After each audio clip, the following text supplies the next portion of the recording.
Good evening, ladies and gentlemen. Kindly settle down. I'm starting 2-3 minutes before time.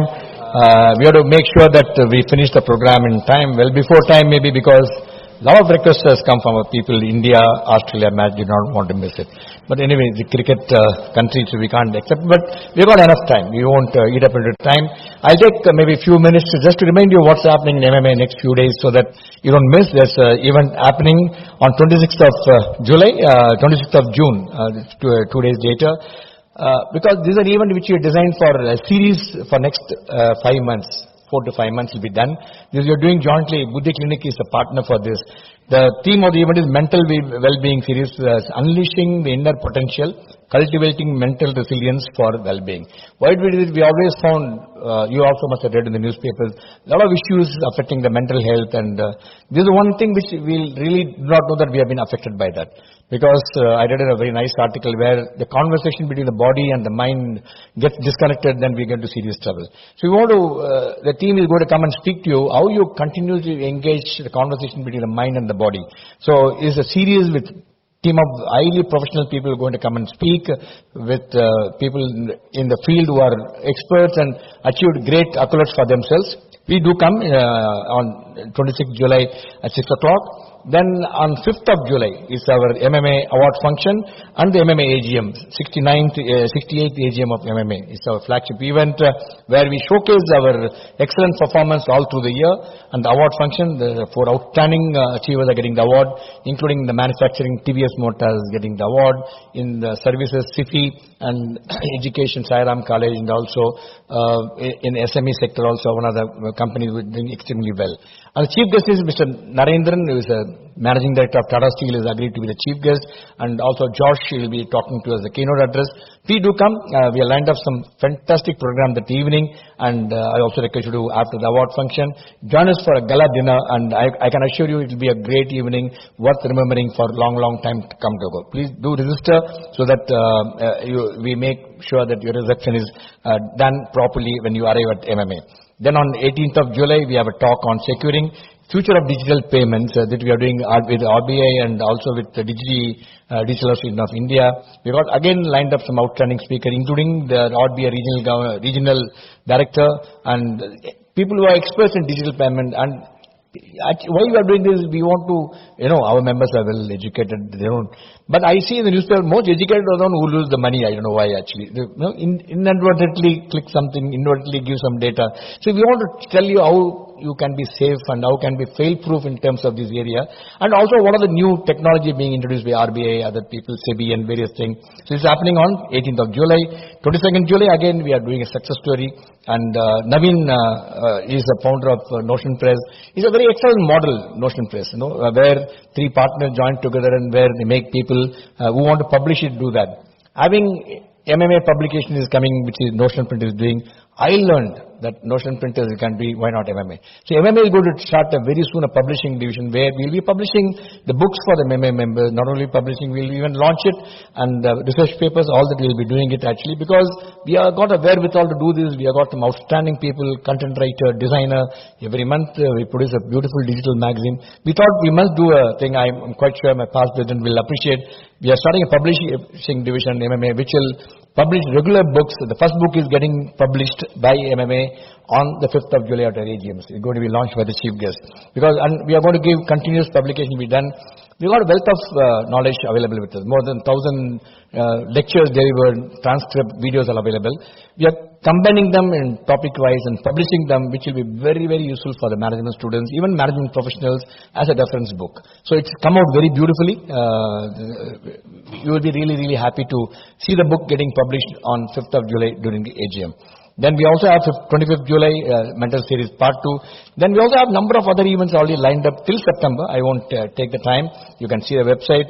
Quite a number of them is being done and you'll really happy to. Coming to today's event. This event when Lata said she's writing a book and Lata Rajagopal, we know each other very well. We have been regularly doing programs with women.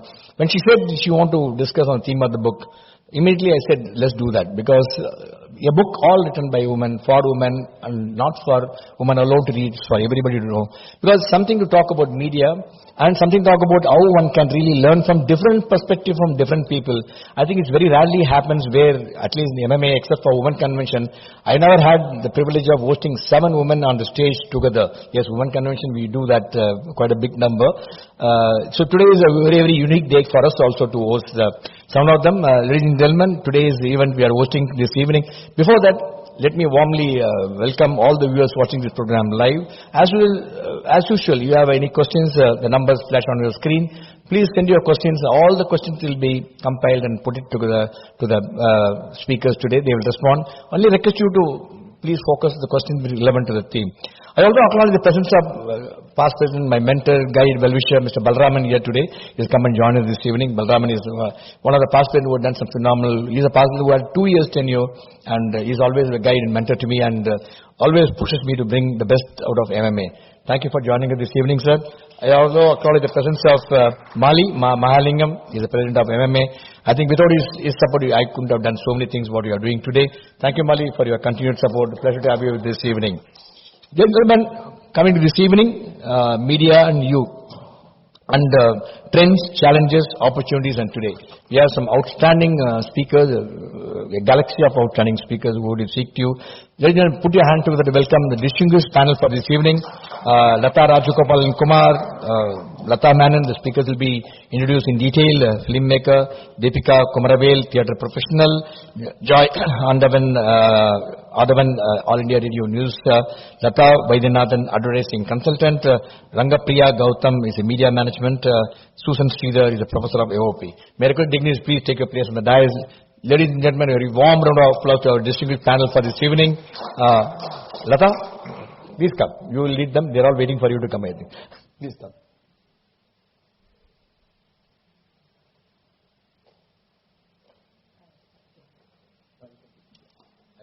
No, they can all take the seats. Come. Yeah, please come.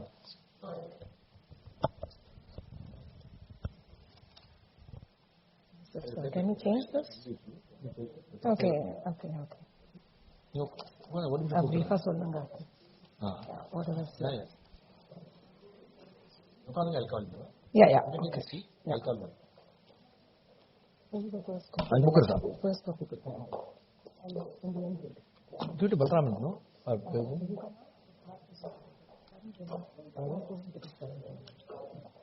You can.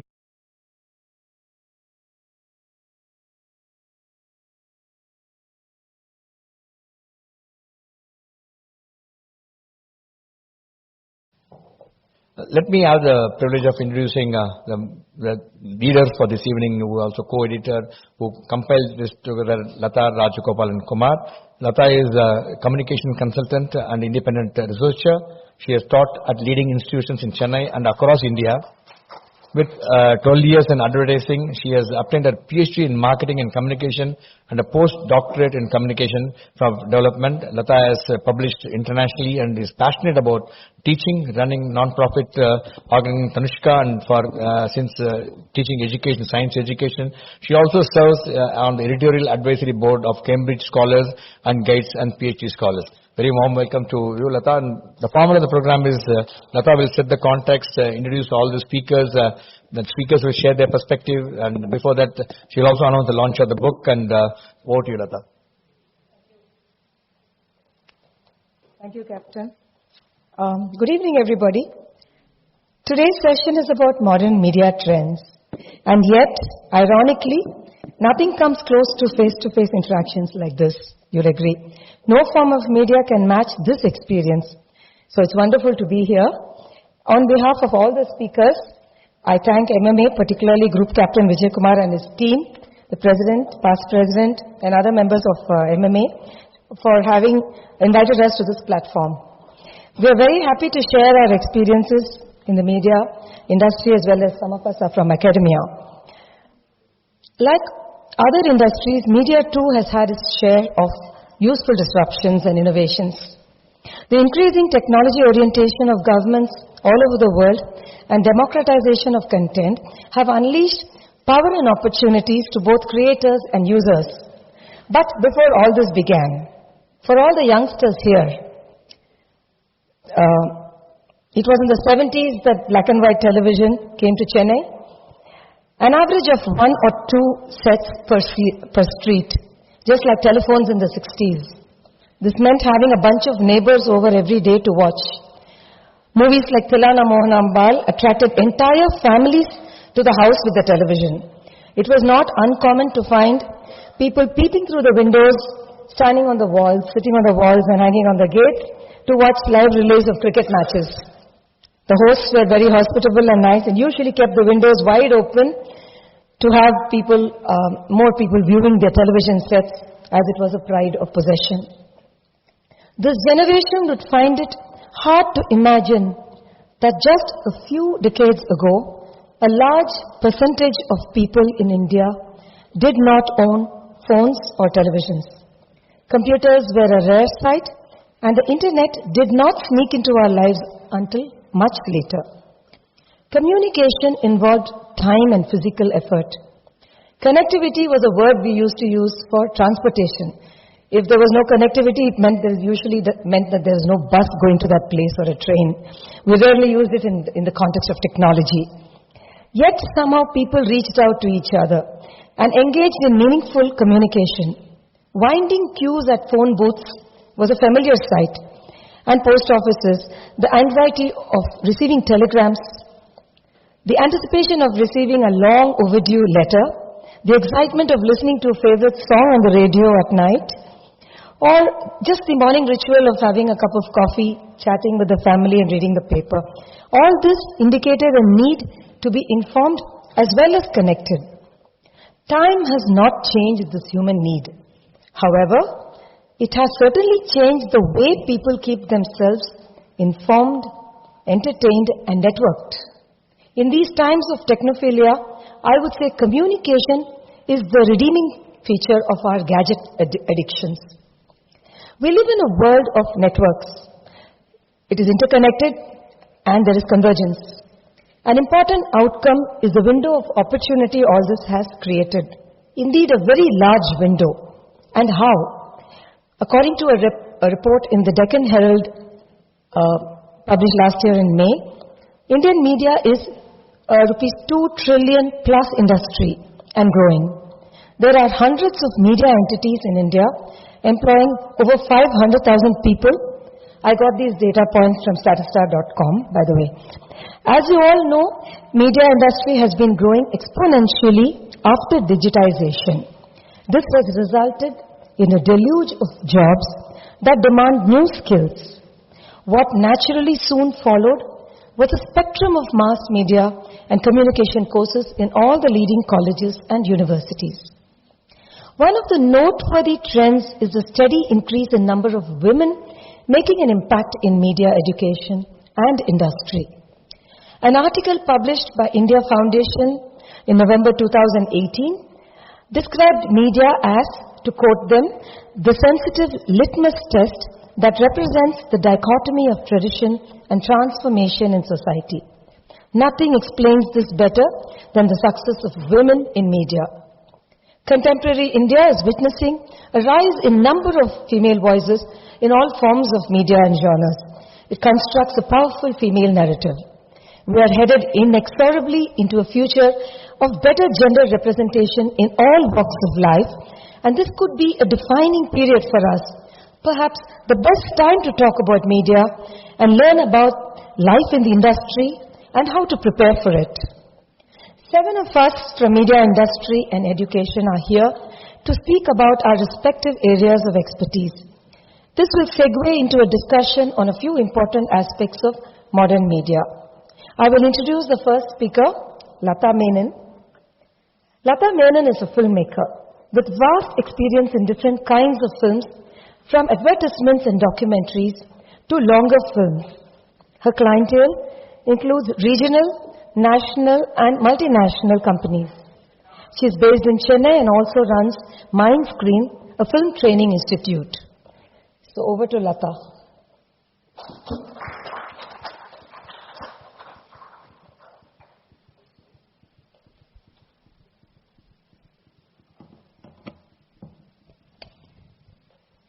Thank you, Captain Vijay Kumar, past presidents and former presidents of MMA, my colleagues on the dais, and all you friends.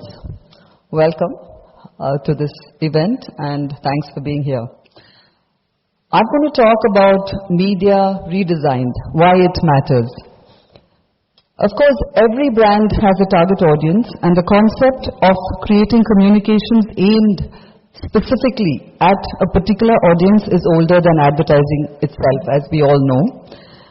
A brand has to continuously evolve, like technology has, based upon what is authentic, not only to previous generations, but to that generation at any given time. This means that to appeal to them, you not only have to showcase your brand's values, but you also have to embody them. Essentially, consumers have also become part of advertising rather than just passive onlookers. And consumers want connectivity, trust, and assurance. The communications of the brand must be flexible enough to adapt to all the tribes out there. What does a brand stand for? An extraordinary brand is something that is constantly evolving, like I already mentioned, that has its ear on the ground to the ever-changing trends of the environment and manages to communicate the same. I'd like to draw upon an example of a brand that I very closely work with, which is Arogya, the flagship of Hudson Agro Products, and I have been working on that brand for the past 2 decades. It is India's largest private dairy company, and Everyday Hap gets its milk directly from over 4 lakh farmers, which is spread across 5 states and across 13,000 villages. And the company has created a model such that there are no middlemen between themselves and the farmers. When my company, Iris Film, began working with them, they had a turnover of around 500 crores. I began working with them in 2002. We had done a campaign for comparative advertising. That was the time of comparative advertising trends. And we had referred to Arogya milk as white gold. And then the brand decided to jump, or rather to switch the entire idea. The brand evolved from selling itself as just a milk product to a wholesome product with its campaign of goodness with love. Along with the agency Ice Pepper, we developed a simple story that showed tender moments between people of all ages, gender, and types coming together. Then in 2011 is when we got a breakthrough idea, where we developed the campaign which went further of, the idea of goodness with love, and we added this little tagline, from the villages. And this whole series we did as documentary because we started noticing the trend was changing, rather than just have models. Even real people were beginning to be portrayed in commercials. And we came upon this concept of documercials, real-life stories of dairy farmers. So Arogya no longer captured the moments of its consumers. Instead, they let the consumer peek behind the curtain and see the life of those who provided the milk that came to their homes. It was one of the first campaigns that showcased farmers as individuals who lived and loved their work. The positivity and joy of its farmers in the film brought about a positive reaction to the consumers who were seeing farmers in new light, people who were just like them with families and dreams. It utilized a campaign for today's audience with emotion and aesthetic. The company today has a turnover of over 7,000 crores. And now I continue to work on different campaigns with them with Rubicon Creative. Arogya's journey is important to understand that we don't necessarily have to completely change the personality of the brand. Emotions and ideas are universal. Arogya was growing as Indian advertising also grew as gender stereotypes were also slowly breaking down. We have built heroes in a way that we haven't built heroines. And these boundaries and perceptions have started changing as more women have started entering and narrating and directing stories. Not like 1996 when I had begun my company, Iris Film. I was just one of the few. Apart from the female model, maybe sometimes, I perhaps would have been the only woman in the unit. And as mass media has slowly become a career option, many women are entering the fray. And something that I see now really changing in my circle is how more women have a point of view and are speaking up about that point of view. This is what changes and impacts the work in a very authentic way. To conclude, media redesigned is to reimagine the consumer as a partner, not a target audience, to increase engagement for the consumer to align themselves with a brand that has a cause. And we as advertising professionals and insiders know that no successful advertisement can stray very far from where the audience already lives. Thank you.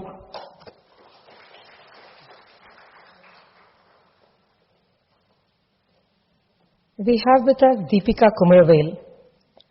Deepika has worked extensively in theatre. She began with alternative theatre as a writer and performer, later into scripting and co-writing mainstream theatrical productions, including the famed Sivagami and Sabadam in English and all the Chettinad Vidyashram plays. Deepika wears several hats, being a writer in advertising as well and in marketing. So, welcome Deepika to speak.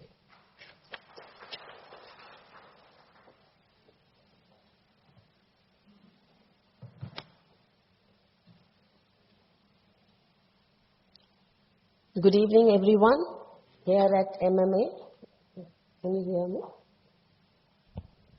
Yeah. Good evening to everyone. I would like to start off by talking about theatre. What do you talk about a field that evolved with man and it continues to evolve with man? Theatre was born from man's propensity to share his experience, his stories with fellow beings in a way that held their attention. From the way a mammoth was brought down, to the impending arrival of an enemy gang, to the posturing to woo a lover. They all involved role-playing, mimicking others, movement, and everything emotional, all to grab the wide-eyed attention of the listeners. Over millennia, that desire to hold the audience rapt has not whittled down. The stage may differ, but the performer lives with the audience. And that's why this completely live, human to human, raw dynamic between performer and audience, this is so powerful that theatre will always have its lovers. Of course, in the last few decades, the change has been incredible, but it has been incredible in every field. Movies and OTT are big factors, and not necessarily negative ones, mainly because both offer the trained theatre actors and technicians more and very lucrative avenues to work. In fact, I would call OTT an almost natural new ground, a stylized auditorium, so to speak, with its ability to tell shorter, more intimate and more intuitive stories. And this is eminently a playground for theatre artists. At this moment, I would like to say that theatre, because it is so in a man's DNA, I have found it to be very gender neutral. The challenges that beset women are the challenges that beset man. And therefore, when I say men and all that, I am speaking irrespective of gender. So now, let's come to the new changes that's taking over this field. We can see the way plays are conceived. The shorter formats, T20 plays, anybody? That's coming on, and that's gaining more audiences. And instead of earlier theatre which used to stay static in a performance arena, today theatre has become mobile. In the sense, theatre has become flexible enough to be performed in your park, on your terrace, and in the playground. So to that extent, theatre has evolved. It has gone towards people, and that is a fabulous new movement. But when it comes to economies, I would say theatre that thrives has to consider economies of scale. Bring in a scale that cannot be matched by screens, and you create an industry that thrives. Like Magic Lantern did for Kalki's Ponniyin Selvan. Create a scale of performance that was one of the biggest in modern Indian theatre, where musicians, set and light artists, and the actors thrived in. Today, where would I wish theatre to go? I want theatre to go into schools and education, and into corporate organizations. Because theatre training is actually all about being the best you can be as a person. Discovering your potential as a human being. Finding ways to engage with different and even completely opposite ideas. And finding the humanity in you to be there for your co-actors, colleagues, and teams. The world needs young people adept in these things. The rest like confidence, public speaking, body language, these are asides that you will get anyway. And that there are so many other places to, teach you that. But the vital soft skills needed is something that theatre can give. And today I call upon educational institutions to make theatre a well-conceptualized part of curriculum, and you will see leaders emerge in almost every other field. Today groups like Magic Lantern and more can tailor-make leadership and team workshops for corporate organizations, institutions, and schools, including very young children. The difference theatre training can make is dramatic. Dear friends, if I have created the desire in you to be part of the theatre world, I urge you to seek out groups to train with. Many are sensitive to your time and professional needs. Those wishing to professionally take up theatre, there are courses offered by the National School of Drama and other institutions. Do check them out. And anything else, please contact us. Thank you.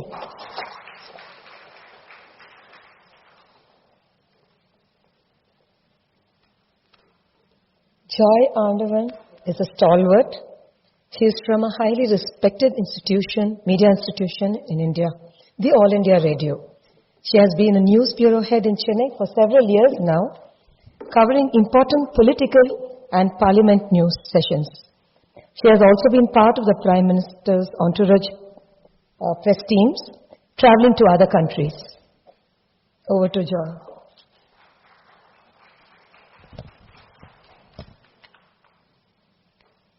Thank you everyone for giving me this opportunity, and I thank All India Radio for giving me this opportunity.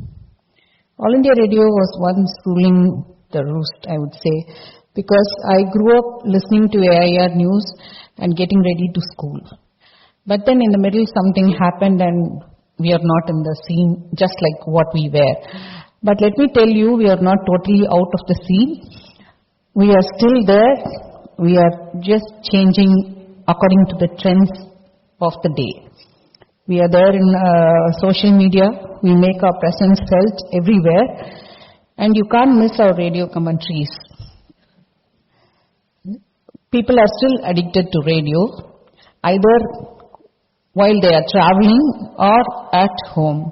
Still people listen to a lot of music programs which are coming out of radio, and still they listen to news. I have heard and I have seen many people who are on top positions. They have all listened to radio and radio programs, especially analysis and all of that. So let me tell you a little bit about what I'm doing. So as a news editor and as a correspondent, my day starts maybe at 1 o'clock at night till 12 o'clock. So I have to be widely awake 24/7. So it's just like any other media.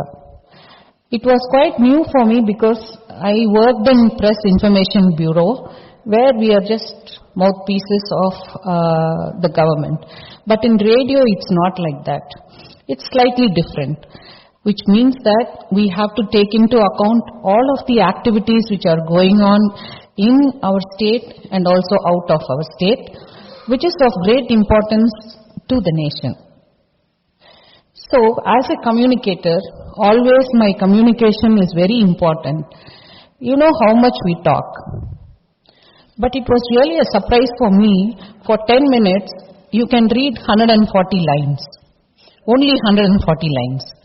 However fast you go, you can't make it more than that. People will not understand. So, that is how we work. And we have to read a lot, update our knowledge on technical things, and also on everyday happenings. We have to track certain things. So we do all of that just like before, to make it very interesting. So while traveling, a traveler can really keep things up to date. And we all of us like to listen to music, and any audio, listening to an audio doesn't make you a captive like television. Radio is quite interesting to work. So my day starts with reporting. I report for Delhi, and I also report for our Chennai desk. We have a station at just before the lighthouse at Chennai, Marina Beach. That is our office. So I am traveling from 23 kilometers away. My house is near Punamali. But on the way, before I reach the office, I have a lot of things to report. So communication is very important these days. And especially in the modern day, with the presence of Twitter, with the presence of social media, still you are there. So every hour we are having a news bulletin, which is just for 2 minutes. For those 2 minutes, we have to be updated. Otherwise, we become redundant.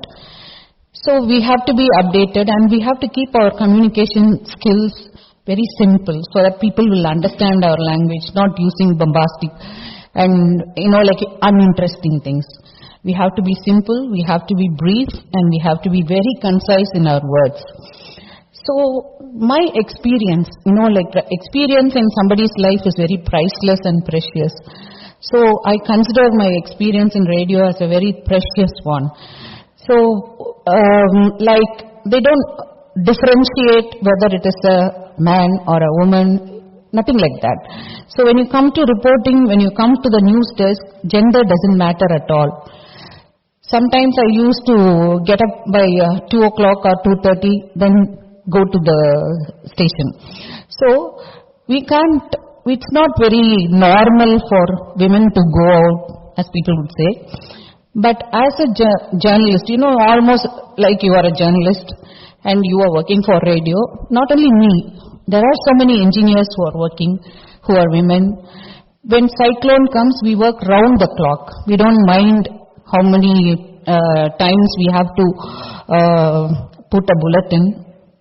In natural disaster situation, we have to keep updating the news, and we have to keep giving awareness messages to the people who are around to see what is going on. And radio is the only, All India Radio is the only organization which has much reach in the country, and people listen to radio. You won't believe, when I covered the elections as usual. So during one election, I was just describing the leader who won the election and how she was doing things. The next day, I get a call from somewhere in Northeast. Somebody from Northeast wanted to talk to the winner of the election. Of course, it's not possible, but still, people listen to radio, and all these things are examples of that, and it really encourages us. So after doing the bulletins, side by side, I do the reporting also. I've been to Parliament coverage many times, and also to Assembly. I've traveled with Prime Minister for at least 10 countries. I've attended G7, G20, but all these things have given me vast experiences as to how to go about reporting in simple manner which a child can understand really what is happening. So the challenges are really high and you can't say excuses. When we went to twice, I will say two things. Once I went to this ISRO. It was, I think, midnight launch. So we got by 9 o'clock, 9:30 we started from Chennai and almost we were reaching Sriharikota, but the time some animal came in between and the vehicle turned 360 degrees. It was just at that moment I realized, oh, my life is so precious. But still I kept on going for all those coverages. So when challenges come, it is not like you stand up and you just stand there. You have to walk ahead and unmindful of whether it is morning or night, cyclone or not. Anywhere, anytime you have to be attentive, you have to do your work promptly. So one more thing I would like to say, I went to Indonesia. So from Indonesia, the journey was really very difficult because every time we have to go for Prime Minister's coverage, we have to go from Delhi to that place. So I went to Delhi and from there, there was no direct flight to Indonesia. So I had to go to Singapore and then go there. I don't know where my luggage got missed. So I was standing there at the Indonesian airport for at least 1 hour. I didn't get the box. But still I have to report for the 9 o'clock bulletin at night. Can we say any excuses? So I said, okay, let me go to the hotel and file the story first. So for us, every bulletin is precious and every visit is precious for us. And we have to keep on working no matter what. The other thing that I would like to say is that youngsters nowadays, they find, I think news is not very interesting. But I tell you, you have to listen to news just to know how we are reporting.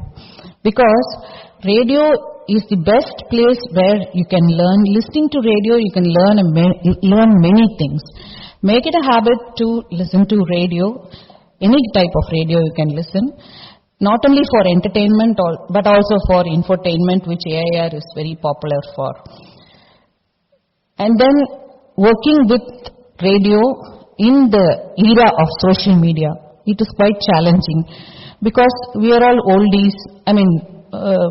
Considering we have a big generation gap. But the thing is that we have to be very prompt, very correct, and we don't get carried away by any news which is around us. There will be so much of temptation to just note down what is going on in the television and then give the story. But we never do that. In Tamil Nadu, we have a correspondent for every district. They are all working part-time with us. But whatever things happen, they just report it to us and then we are going ahead. But every time, whatever incident is happening, we always give the correct news. So, Reuters, I think last week they did a survey and they said more than 65% are listening to AIR. So that is a consoling factor, but still we are trying hard to reach the first place. I hope it will come true in a few more years. Thank you.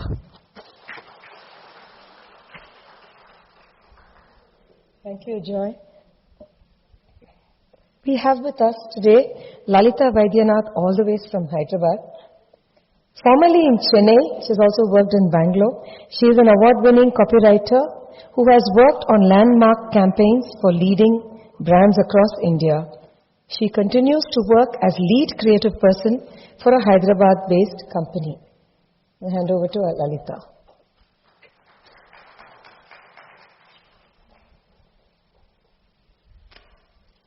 Thank you, Lata, for those kind words. Good evening, ladies and gentlemen. I'm Lalita Vaidyanath, Senior Creative Director, and my claim to fame is that I'm still sane and smiling after close to 3 decades in advertising. In fact, if I'm standing here in front of you after surviving in that field for so long, it does say a lot about the industry, doesn't it? Advertising gives a lot, and it also takes a lot. Many of you here are at the threshold of your careers or are from other areas. So let's stick to the good part, to the giving part. Yeah? Advertising gives you freedom. Freedom to express yourself, think creatively, think differently, and think on your feet. And if you're someone like me, freedom from hierarchy and convention too. Advertising lets your imagination fly. If you have a bizarre idea, we love it. The outlandish is always embraced because people remember it. And when they remember it, they hopefully remember to buy the product that you advertised for. Anyone out here with wacky ideas? Come over. There's a whole industry waiting for all of you. Advertising gives you fun on the job, whether it's cracking a campaign idea, working with a team, or taking time to think. This is one industry where work doesn't feel like work. I'm sure that a lot of my advertising colleagues will agree with that work doesn't feel like work in advertising. Yeah. Advertising is very collaborative. You're always connecting with people, you're connecting with consumers, you're working together, you're sharing a bond under high-pressure circumstances with co-workers. And the good part is that you continue to maintain this bond even after you have left the organization, forming very strong friendships along the way. I have some very rich friendships going back to the first days when I used to work as a copywriter. Advertising opens up opportunities in allied fields. A lot of copywriters go on to become film scriptwriters, filmmakers. Some join the television industry. Others start their own ad agencies. Planners get into market research, and so on.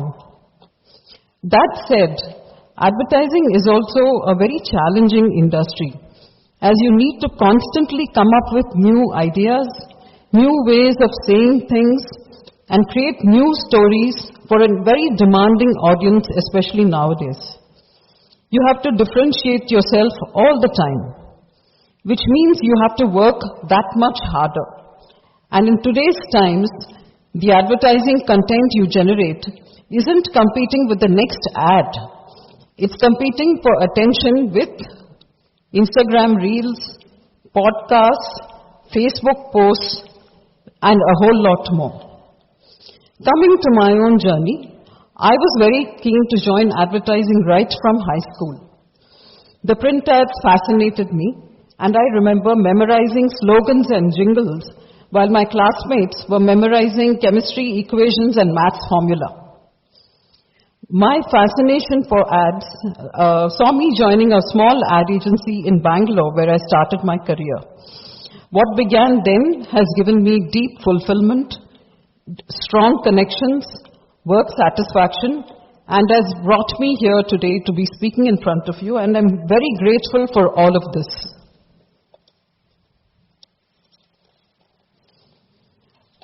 I have worked in ad agencies in Bangalore, Chennai, and Hyderabad, and have collaborated with agencies in Delhi and Mumbai. Each stint has been very wholesome, very enriching, and has been packed with a lot of fun. In Chennai, I have worked with leading brands, and one of the highlights was creating the tagline for Sun TV years ago in McCann Erickson. I think many of you here might be watching or would have watched Sun TV at some point. Can anybody remember the slogan? No prizes for guessing, but can anybody remember the slogan? No, not that. This is Veetuku Veedu Sun Tan Tanatan. You all remember that? Okay, thank you. I wrote that. Okay. Okay, so, and that was translated into various languages. It was used across India. So that is one of the highlights of my career at Chennai, using that, creating that slogan.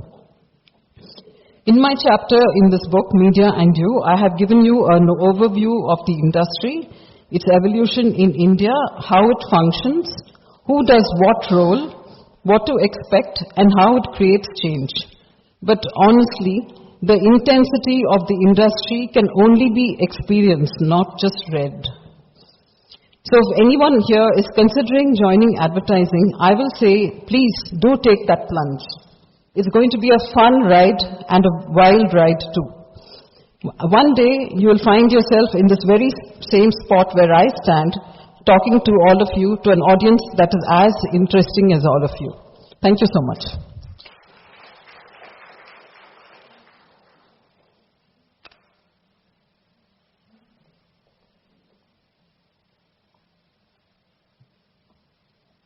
We have Priya Gautam. Priya is a management professional and runs her own digital marketing company. She also represents Virginia Tech in India and is closely involved in curating courses run by Virginia Tech, like certificate programs in data, science and analytics. Priya wears several hats. I can't often remember all the hats that she wears, so I'll allow her to speak now. Thank you.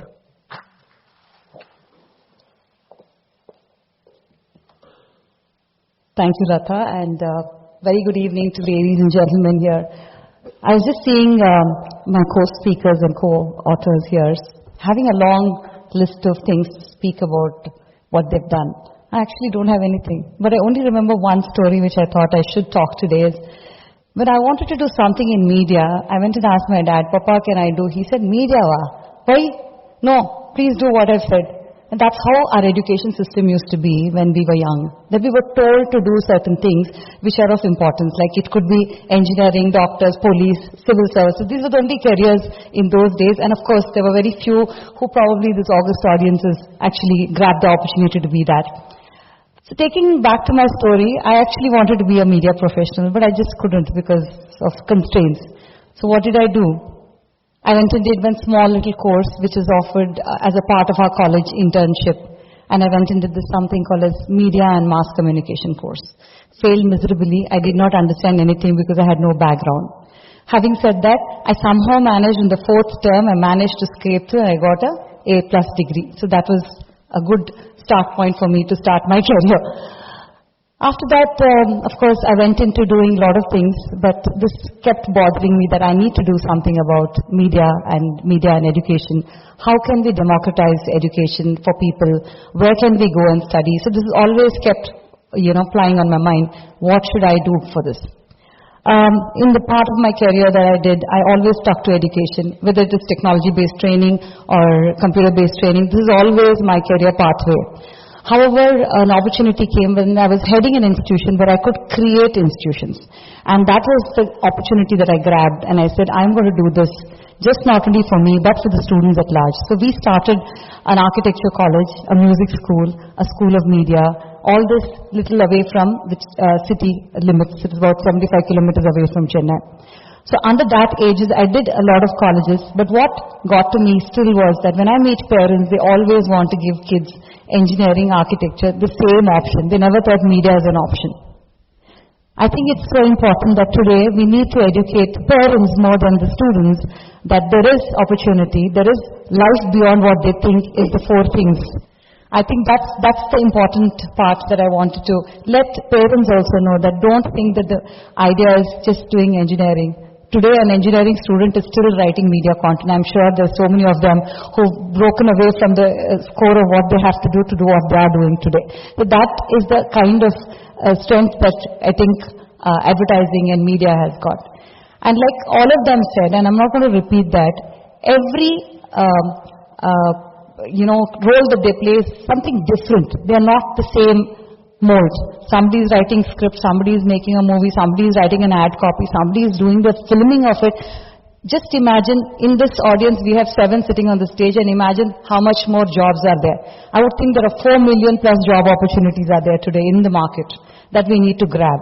And I think one of the quotes that I remember is this: Richard Branson always said that publicity is about absolutely critical. But a good media story is definitely more effective than a front page ad. Just imagine, if your story is good, it's much, much larger than an ad. Having said that, the careers in media are, I would say, plenty. And today, if I list out, there are about at least 40 in my hand, and I'm not going to rattle that out. You figure it out, because there's a lot of data available today. And those days we only had universities that were giving media education. But today private institutions, companies, media companies are also hosting these courses for them to upskill, reskill, retool, and take this journey as and when you go along in your life. It doesn't matter that you've done graduation today, but you can always change your career. I think Lalita mentioned about that. So she wanted to do, did you say that? That you started off doing something? Yeah. So having that as the platform, I think one should look at what you can build today with your passion. And the passion and purpose are together. If you have the purpose, then I think it all comes naturally. But to be in this media professional, I think you have to have the passion, you have to have the purpose, you have to have the ability to travel, you have the ability to be truthful to yourself. When you're reporting stories, you can't tell cooked up stories. So all these things are inherent qualities that one should look at when they are building their career in these pathways. Also, I wanted to talk about digital today because I run a company, a digital company. We found that most of them are engineers who are a part of our company. Okay, I have one sitting here who's an aeronautical engineer and she says, I want to do digital. So, and we have another who's sitting, she's done something else in engineering and come back to digital. So look at the way people are transfusing their careers to make their life more, encouraging in terms of what they want to do. If you look at the careers in digital marketing, there's a lot today, and I basically propose that today with marketing you can also have data. With data you have analytics. You're able to make a lot of insights into what you want to predict in terms of how your customer acquisition is happening. There are a lot of things that you can use data and make some informed decisions. So that's another career option that one could think about. It's just not that things are taking away from us, but it is also how you create your own career is in your own hands. So with that, I would request all of you to sort of look up on very, very niche careers. Today even drone pilot licensing is one career, but in that also there is photography. We are providing data. Somewhere or the other, a lot of things are getting connected to what we need as data and why we need to use that data at the right place at the right time. I think if you have any questions, we'll take it later, but these are some of the career options, and do look at what you can do. Don't get pressurized into what your parents say all the time. Keep an eye open for what opportunity you have as an individual rather than, getting forced into what you don't like. So I always say when I counsel somebody, don't grab the seat of somebody who really owns it. There could be somebody who's really passionate, who wants to do something. But if you go there and be a potential dropout, it's a loss of that particular student's seat. So just make a wise decision. Thank you.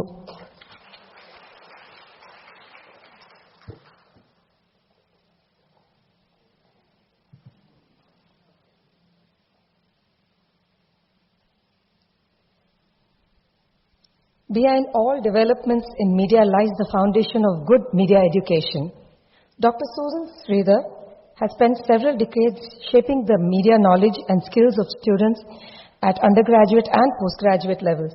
She holds a PhD from the Madras University, and she has retired recently but continues her work being based in Nilgiris.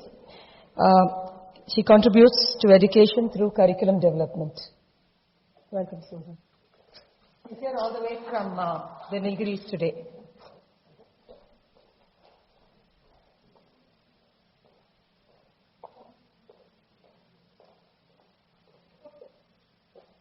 A very good evening. I hope you can hear me. Yeah, I want to thank MMA especially for this opportunity, and welcome to each one of you. Yes, I've been in this field for 35 years, so I'm not going to repeat. I think Priya also spoke quite a lot about education, but let me talk about the nitty-gritties of media education. First of all, how many media students or people concerned with media institutions are here? Could you just raise your hands? Okay, thank you. So I hope what I am going to talk is not going to be too redundant for you. Okay, two main goals of media education, okay? One is, I think, I might be wrong, I think one thing is to be media literate. Okay, are you going to understand now what is media all about? What is the content all about? How is this content going to influence me? And what about the vulnerable people? How is this media content going to influence those people? Okay, and the political economy behind it, the ownership of media, does that affect the content? So how media literate am I?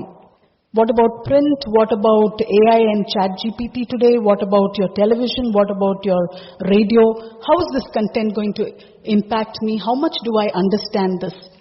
Secondly, a media student wants to enter media to be employable. How well will they fit into the industry? And today, why at all this need? Because today with the burgeoning media scene, you need people to work for media. So that is one of the reasons why this, along with the growth of the media education is also growing. Two things I want to emphasize. One is forms of media. It started with the print, then you went to radio, and then television, and then you had your films, silent films, and then films came about, the computer came in, online media, software development. I don't have to tell you today what's happening. We all know that. Now, and the other thing is the forms of media, as I just mentioned. The other thing is the content. You know, you have so much of information, so much of entertainment, so much of infotainment. Somebody has to create all this content. Okay, so a lot of the students also go as content creators, but the challenge comes, which media are they suitable for? How do I appropriate my content to the print or to the broadcast, or for an online news report, or for a movie? So a student has to be trained to do exactly that. Now, when you talk about media studies in India, I don't know how many of you know, the first journalism school in India was, can anyone guess? First journalism school in India? Punjab University. Punjab University. The second was our own Madras University. 1941 in Punjab, 46 in Madras University. And then we had 1965, the Indian Institute of Mass Communication in Delhi. 1989, we had our own Loyola College starting off with Viscom. Of course, today you have the amount of courses, I don't have to tell you, you have visual communication, electronic media, journalism, communication, media management, animation, a whole load of courses. There are umpteen I haven't mentioned. So this is the way the media education is growing. It has to grow because the media is growing in leaps and bounds. Now, there are a total of 1,399 mass communication colleges in India, which include 974 private and 381 government colleges. What about the syllabi? You know, we always, when we sit with the board of studies in various colleges, we have a real struggle with the syllabi, because our syllabi has to be updated along with the industry. You understand, we cannot have students going in to the industry not knowing anything. That still happens, by the way. When they go to the industry, what happens is the industry people tell, come on, you'll have to update yourselves. And we are doing that. But believe me, in an institution, there are so many formalities to go through to get the syllabus approved. So do bear up with us. All educational institutions are doing their best. Okay. So that is the syllabi. Syllabi has to be updated. Another thing which is crazy sometimes in colleges, the nature of media courses is still not understood in the college. You know, most of our students have to be out of the classroom. A lot of time the students have to be outside. Now, what they say is the rest of the college discipline is going off because of media students. Because half the time they have to run around with cameras, they have to find locations, they have to go get a story. They cannot be in class like the other courses. Now, this definitely disrupts the setup. But today I'm so happy to see, you know, I've been 35 years in the media, in media education. And after my 25th year, I began to see a great increase when people began to understand the course, the needs of the students, you know, how different this course is. Now, all this is necessary for a department to function. So understanding by the management of the college, the principal of the college, the staff of the college, the rest of the college is very, very important if the course has to be successful. Now, another thing is we have to match the industry needs. We have to match the industry needs because ultimately our students need to be employable. They need to fit into the wide gap that is there. Now, you can say, you know, a student can just do some skills, you know, skill courses, photography course, a production course. But I think education is very important simply because they need to know the concepts. You know, when a student starts writing content for anything, they have to know that they are responsible. They are responsible for millions who are viewing the material. How ethical are you? Funny question to talk in today's generation, but it's very important. How ethical is the content that you're sending? What all rules are you breaking? What about your copyright rule, this rule, that rule? Are you keeping up with all the rules? Are you, it's so important that that sort of education is also given, not just how to handle your equipment. That is why today there are soft skills. Soft skills, I think, are so important in a college, value-based education. These sort of things also add on to a media education. So an internship, when you go into an internship, it exposes the student to the general environment of the media industry, but also helps them to get a very good hands-on experience. Now a student, when it comes to internship, another thing I want to tell you is, nearly all media colleges, institutions, we go for 2 internships today. First one is a 1-month internship, normally. 1-month internship where a student really has to go and expose themselves to see where they actually fit in. As Priya was just talking, we have so many areas, right? We have print, broadcast, this, that and the other. So where are they going to fit in? Are they going to fit into advertising? Are they going to go into corporate communication? Are they going to write for print? Are they going to edit? What are they going to do? Are they going to make a film? Are they going to do the marketing for the film? What are they going to do? So they need to expose themselves. So normally the first internship is where they expose themselves. And a second internship is normally 3 months, where they actually specialize in what they want to do. And I think I'm not at all wrong in saying most of the students get absorbed once they go for their second internship. So when it comes to internship, what are the basic skills necessary for a student? Interest. If a media student is there without interest, they will not succeed at all. Interest, curiosity, a lot of energy, good communication and basic interpersonal skills, very important. I just want to mention 2 things. Interpersonal skills we teach in soft skills itself, how do you talk, how do you communicate, all these things are fine. When they go to the media institution, they're going to learn much more. How do I deal with a client? How am I going to negotiate with a client? How am I going to sell? How am I going to pitch an idea? These are things that they will add on to their interpersonal skills. These are things that are very, very important. And another thing is, students were telling me that when they go for internship, if they don't represent an organization, they are hardly, you go to interview, you cannot interview anyone big. Because they will say, who are you? But if you go with the backing of an organization, then their voice is heard. Another thing, when they want to go for internship, they always think, now where do I go for internship? Where do I go? Do I go to a big established traditional media house, or do I go to a startup? Now if you go to a traditional media house, your voice is hardly heard. Okay, because they have, everything is done there, set up, but you come to know a lot about an organizational setup. Okay, and you have a label of, okay, she has interned over here, or he has interned over here. You go to a startup, you become part of the organization. Okay, so these are some of the things I wanted to tell you. And they begin to, when you go to an internship, they begin to actually understand their innate flair, what they are made for. And when they go there and do the work, how many of our practicals you give them in college? Nothing like going live at the media house. That is what students need to experience. Then they are really cut out for the media. They gain confidence. They understand the organizational dynamics. They ultimately learn how to ace the job. I'll end up with just reading what a student told me. I was given a chance to help the photography section for a few days, which made me realize how to ace an ad photography session, even with very less props. Another student told me I sat through the entire pipeline and understood how an animation film was created from scratch. I could never have had such an experience without being an intern. So what I want to end with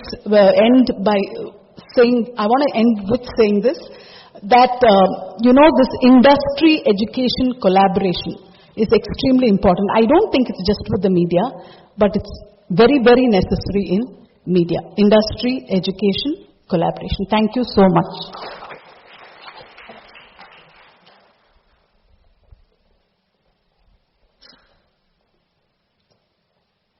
I'm going to talk about media technology and new media.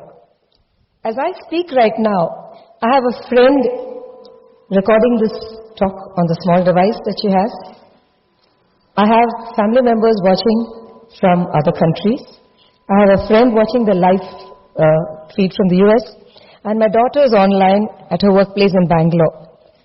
The last one makes me a little nervous because I need to get her approval for my attire. That's the power of media. This is media technology at the most basic level. In fact, today I beat her to it. I sent her a picture before coming and got her approval, and now I'm here.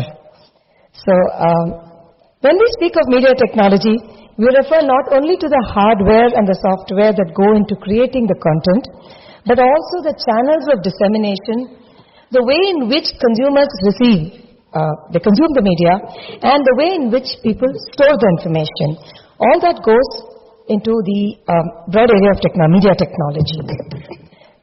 It is like a well-woven fabric with all the threads that connect, including technologies used in communication, entertainment, interaction, and transaction.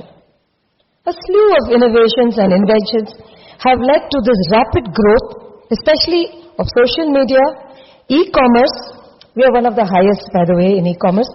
Online gaming and online learning, which is my favorite topic, is online learning. We'll come to that. The most groundbreaking innovation today in media technology are virtual reality, augmented reality, and mixed reality. With time, interfaces have become simpler and the experiences better. Using synchronicity and multiplicity, along with portability of device, technology has redefined creativity. AI-powered content is dramatically changing the face of digital marketing and advertising. A major innovation, which is all set to revolutionize newsrooms in the near future, is simultaneous personalized updates across digital sites. And all this can be measured. Quantification is one of the most important features in media technology. When I say new media, I refer to a host of web-related communication tools like blogs, social networking, virtual worlds, websites, and streaming services. Multimedia is now deploying spatial computing, which seamlessly merges physical and digital spaces to offer realistic experiences and transforming user interaction from virtual try-on experience to immersive educational simulations. IoT, which is Internet of Things, includes it is moved from voice-driven functionality to immersive experience with visual components. Video creation and streaming technologies have leaped forward. Considering that digital tech in media is relatively new compared to other media, it grew in the 90s, the speed of innovation is overwhelming.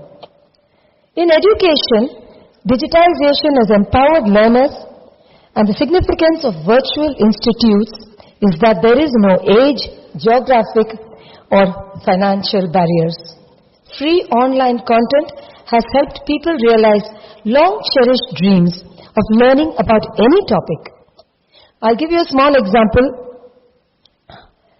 Some years ago, IIT Madras they still called IIT Madras, I think, had advertised not really advertised, but within their network, came up with a course for technology updation exclusively for women who had a short break in career and were hoping to go back in track. It was called Back in Track. And it was meant for engineers. A lot of the students were former students of IIT, women especially it was for women who had taken a break for family and children.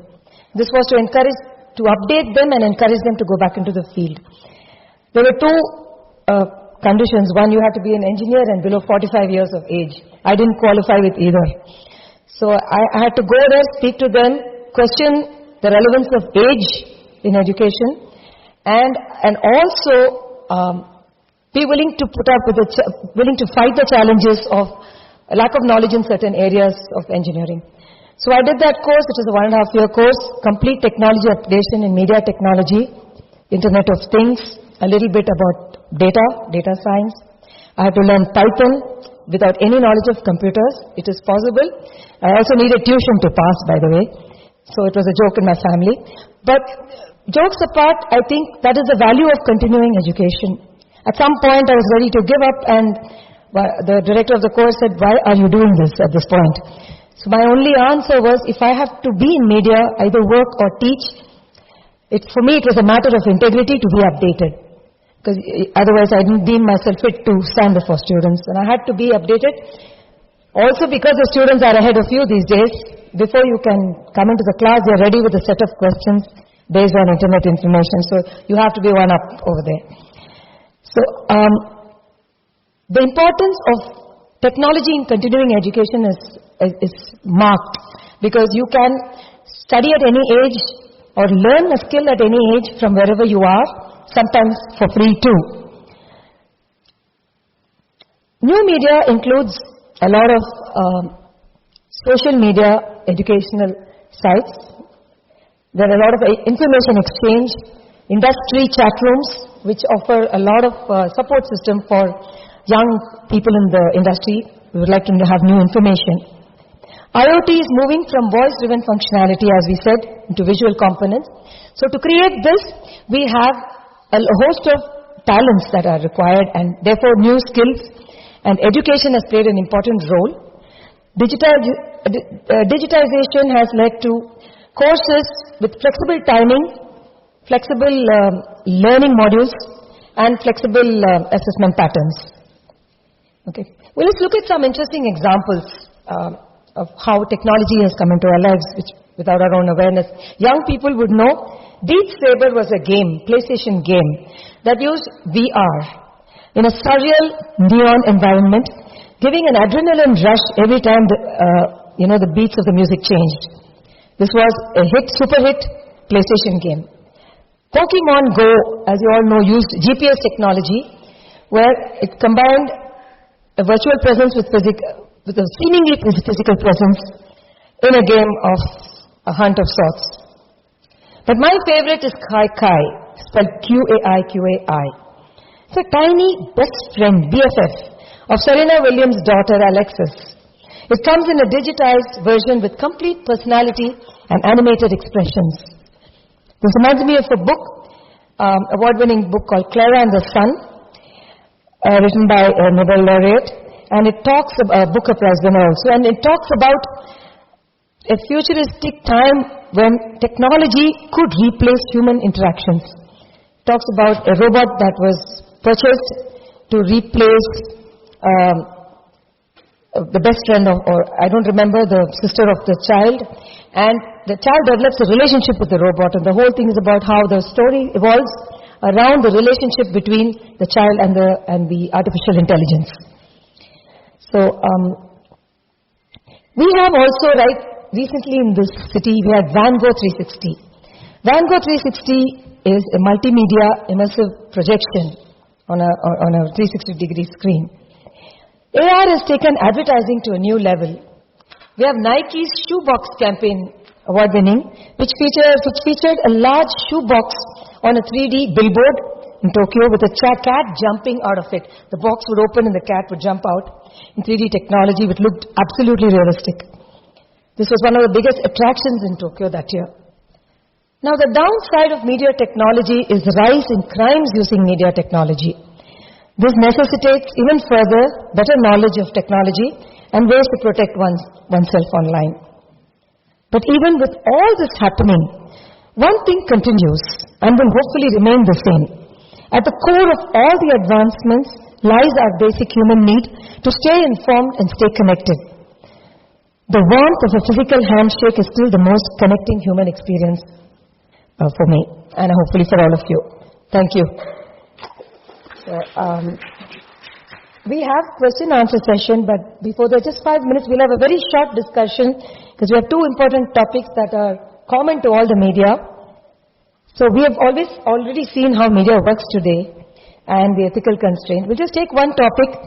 Women are not just joining the industry, but leading some of the big media houses today.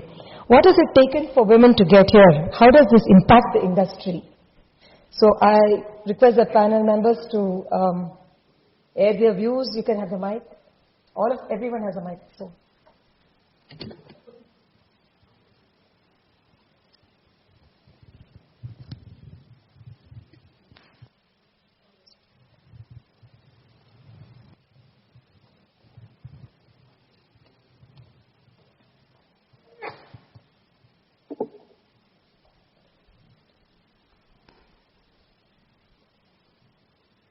Yeah, speaking about advertising, I will say that there have always been women in this field, but of late, probably there are a lot more women coming in for various reasons, primarily because their journeys have been aided a lot by technology.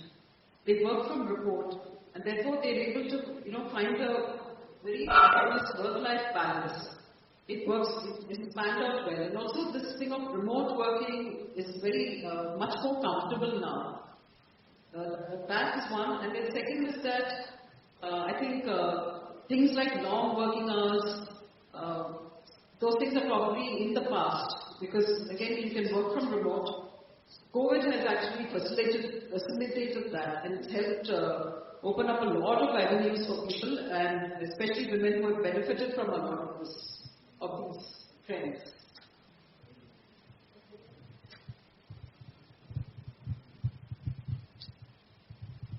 I wouldn't see film. It's taken a while for women to enter the fray. It isn't an easy profession to make your mark. It takes time. You've got to learn your skill sets, but definitely the glass ceiling has been broken. Women are there in the field. They are able to create strong narratives, and this year at the Cannes, if anybody watched, a woman broke the glass ceiling. She won the Grand Prix. She won it after almost, I think 1946 was the last year we won an award from Cannes. So it's come now in 2024, and it's taken us such a long time. So I think now women are going to be telling more stories, and interesting stories at that. What I would like to say is that I have interviewed many leading journalists and also owners. I have a friend who's owning a big newspaper, but now the problem is that ownership is becoming a problem for women.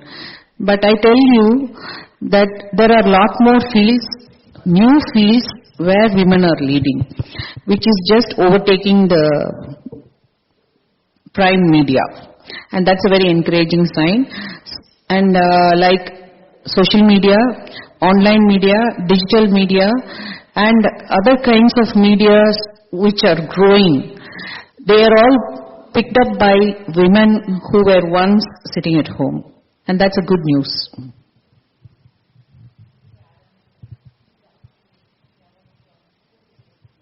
Just to add on to what Joy said, I was about to say the same thing about democratization of content. Today, you can be anywhere, you can have any medium, but still be able to produce good content which can be used in any place. So we have something called a sport, create one, sport everywhere. I think once you create in one medium, it can be used anywhere. So that's something that one should think about. So we go on to the question and answer session because there are quite a few questions. I don't know how to drive off further. First question is addressed to Lalita. What advice would you give to aspiring copywriters looking to make their mark in the advertising industry? That's a nice question. I would say keep yourself, very abreast of trends. Keep yourself in the know about technology, and also keep a sharp eye out on what other advertisers, other products are saying. There are so many stories out there right now, and you need to be in the know about a lot of them, because it is getting increasingly difficult to come up with that one original idea. It's not easy at all. You have to be willing to work very, very hard, and don't rely on things like, it's very tempting to rely on aids like ChatGPT, but you need to use your wisdom out here, because device, and that's it. After that, it all depends on you, your passion, and your willingness to want to succeed in this profession, especially copywriting. And it's not easy, let me tell you that. That question was from Priya, Bangalore. Okay. Question to Joy. What advice do you have for young journalists who aspire to work in broadcast? This question is from Bharat Pandit, Puducherry. Okay. So, to work in radio, it's very difficult at the beginning because the timing constraint is there. So, for 10 minutes, 140 to 145 lines of news reading. So then you can imagine how crispy your story has to be. For that, I would encourage all the young journalists to read a lot. You have to read, you have to equip yourself, look out for better words, replace better words, read your story again and again when you are learning in the beginning. Later it will become very easier for you. So that is a unique skill which you have to develop yourself. Okay, thank you. There's a question for Dr. Susan C. Sridhar from Satya, Coimbatore. How has media education evolved now? What changes do you foresee? Can you give it in 1 or 2 lines?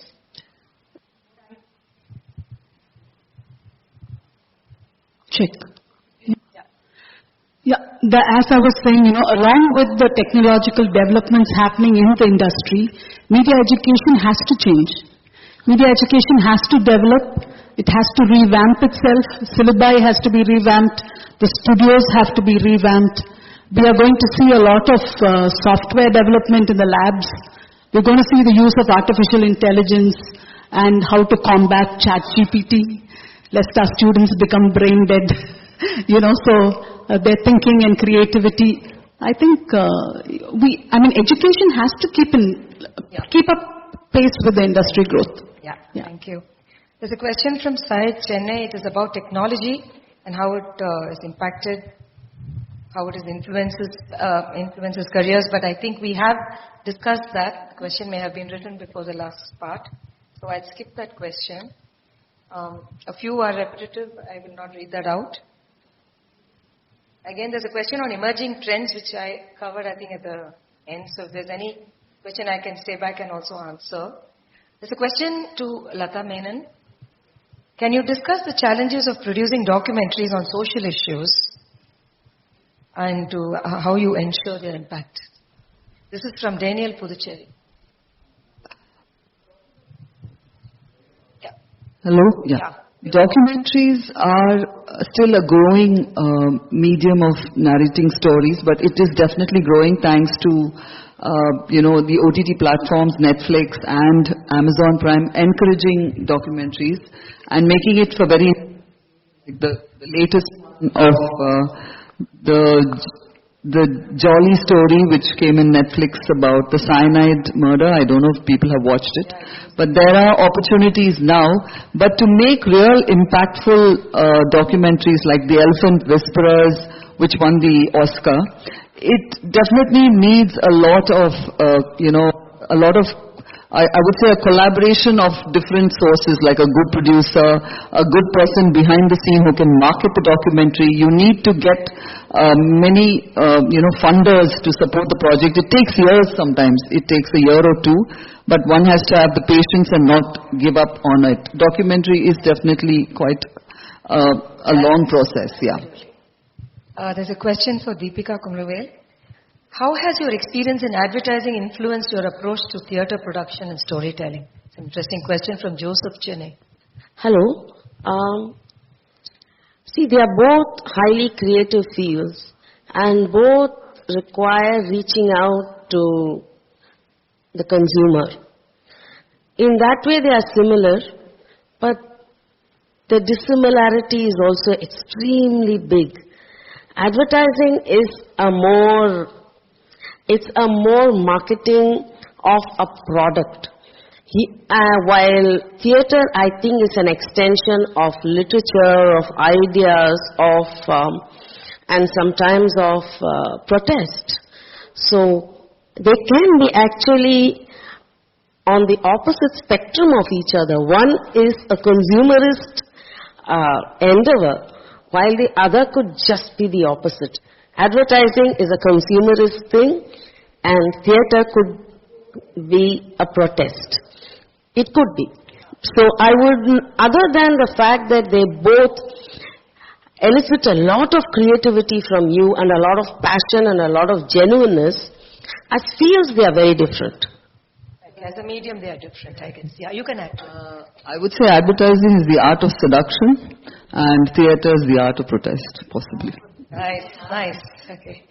The question for Rangapriya, but we may not have time to do this. Can you keep it brief? Asfar from a tour asks you to discuss a case where your marketing strategies led to an improvement in brand equity. Can you very briefly say that? Actually, it's a long story, but like you said, 2 lines. yeah.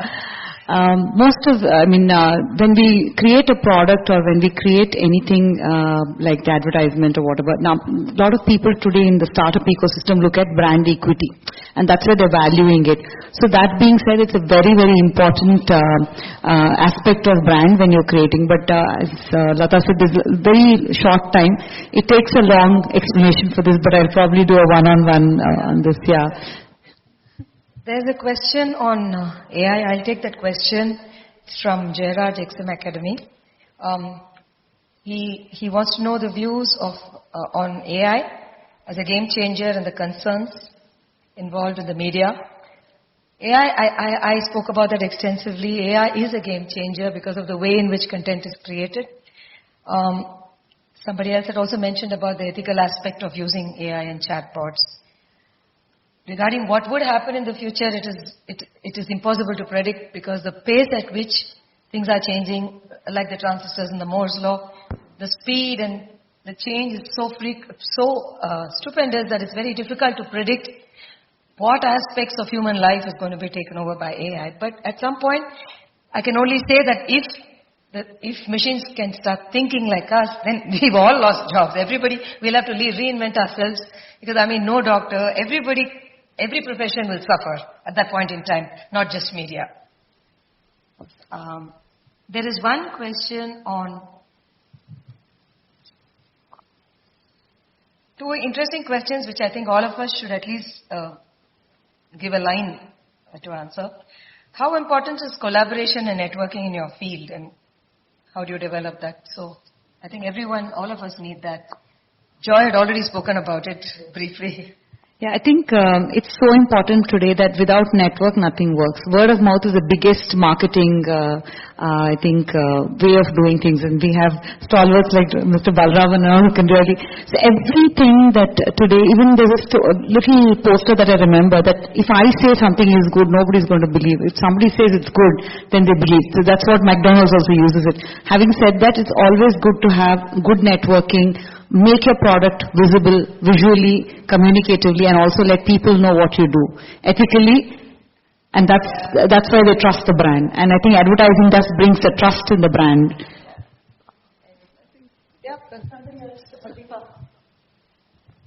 I would say that theatre depends entirely on collaboration, networking. It is the expertise that we share with other theatre groups, with people around the world, and the incredible experiences of others play off, with us. This theatre and performing arts as a whole it depends entirely on networking and collaboration. And I will add that, talking about technology, it has empowered women to work from home, or men to work from home, work from a distance, study from home, study from a distance. And all this is possible only if there is a network. The moment you isolate, you're out of the game. You have to be in touch, you have to know what the other person is doing. So it's very important to work together with people, especially when you're away from people. And that is the importance of networking in technology fields. Yeah, one more very basic thing is I think good communication is absolutely essential for networking. Whether you're doing it at the highest technological level or you're doing it at the basic interpersonal level, I think communication is the answer for good networking. Yeah, thank you. So I think advertising especially is people's business. Yeah. You have to have very good interpersonal relations. You have to have a very good connect with your consumer also at the other end. So I would think that, and internally within the workplace, you have to collaborate so much. So collaboration, networking is the mantra for success. There is one question about, I would like to talk a little bit about ethical, just 2-3 lines.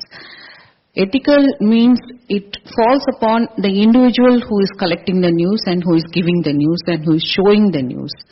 When something bad happens, why does our media focuses on the emotions, human emotions? Like we are playing with the emotions of children, of women who are already in pain. So that demands a self-restraint. Nobody can put a restraint on you, but you have to do it yourself. And I think that is missing here now. It's a very important point. Thank you.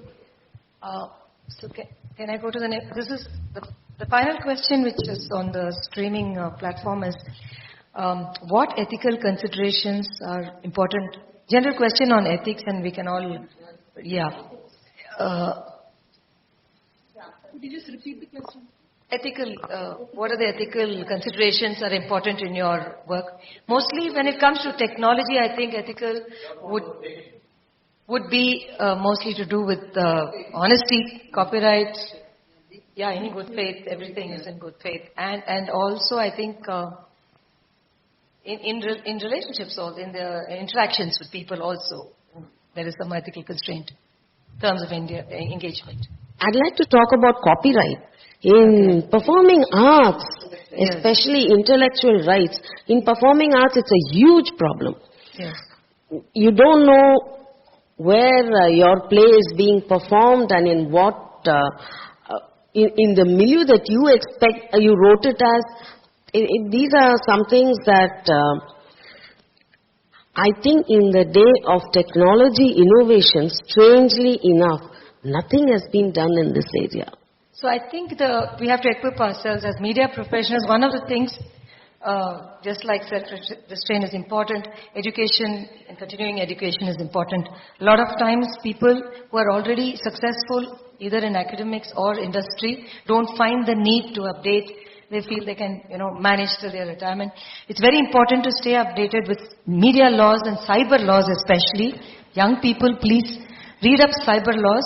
Even if you're not a media student, just a user of media has to know what kind of protection is available, legal protection is available, what kind of crimes can take place, how phishing is done. So it's very important to understand cyber laws. We in fact had, we had a person from Supreme Court. The speech has been included in the book, who talked exclusively about cyber laws and women in cyber laws. Yeah. So with this, we can throw anybody has a question? Quickly, we can.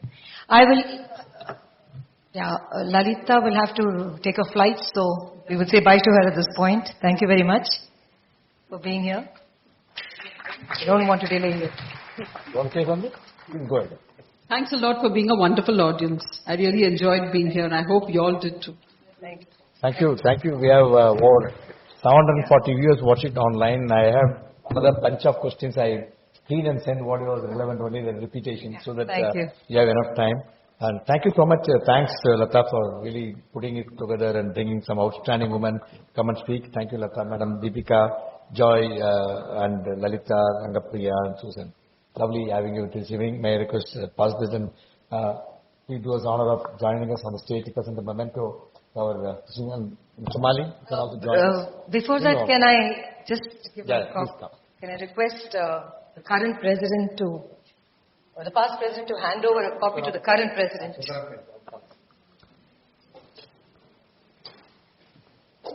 You can give it to. First copy is given to the president. Mr. President. For the MMA, hopefully, next time we will do this. Yeah, hopefully MMA will use it. Lata, you can join. How can you all join? Put your hand. Yes. Come join. Yeah, that's okay.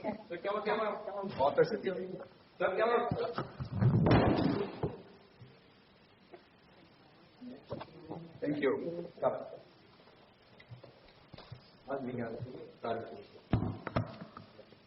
big thing.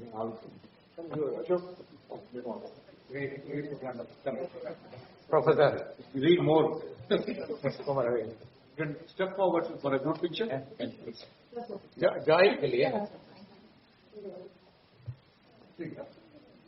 step forward for a group picture. No, I think it's better for us to join.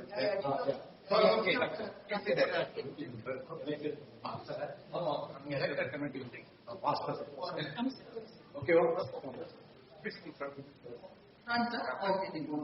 Okay. Because the lower. Control. Yeah. All these. Okay. Come. Action. Come. Be on the side.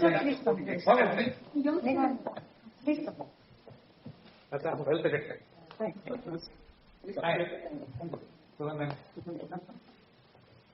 Okay, what? Ready, sir? Sir, please. Camera, sir.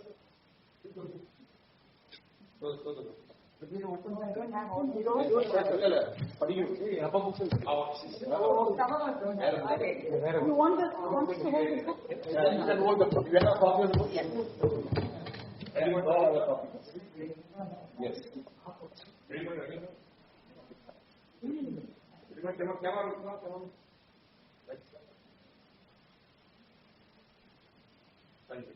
Thank you very much. Thank you.